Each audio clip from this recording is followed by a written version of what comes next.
Hello বন্ধুরা, সাহা কিচেনে আপনাদের স্বাগত। আজকে আমি দারুণ একটা রেসিপি বানাতে চলেছি।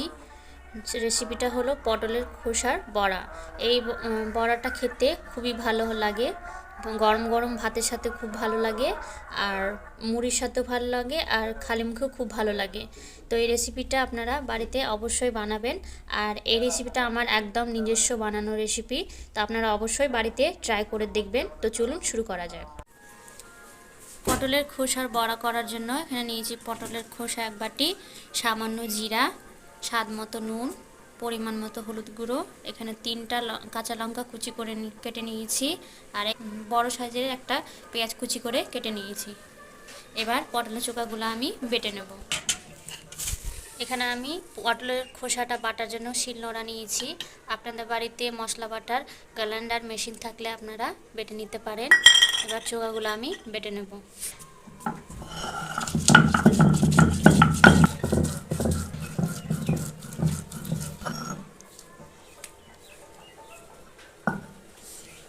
পটলের খোসাগুলো বাটা হয়ে গেছে, এবার তুলে নিচ্ছি।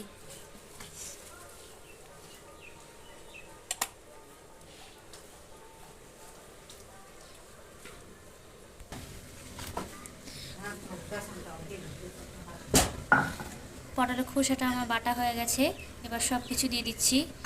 কাঁচা লঙ্কা কুচি দিয়ে দিলাম, পেঁয়াজ কুচি, সামান্য স্বাদ মতো নুন, পরিমাণ মতো হলুদ গুঁড়ো, সামান্য জিরা, 1 চামচ চালের গুঁড়ো। চালের গুঁড়োটা আপনাদের বাড়িতে না থাকলে না দিতে পারেন। 1 চামচ বেসন। সব কিছু দেওয়ার পর আমি মেখে নেব সব কিছু।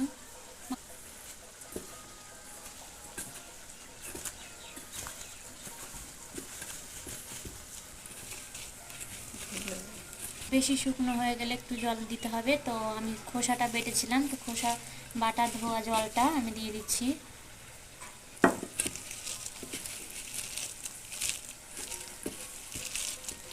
সব কিছু ভালোভাবে আমার মাখা হয়ে গেছে।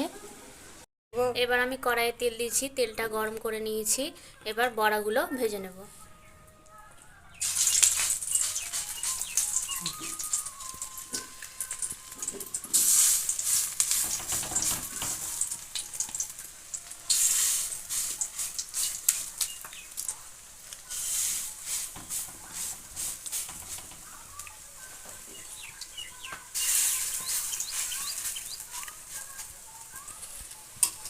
এবার আমি একবার উল্টে দিচ্ছি। হালকা আছে বড়াগুলো ভাজতে হবে যাতে মুচমুচে হয়। মুচমুচে হলে বড়াগুলো খেতে ভালো লাগে।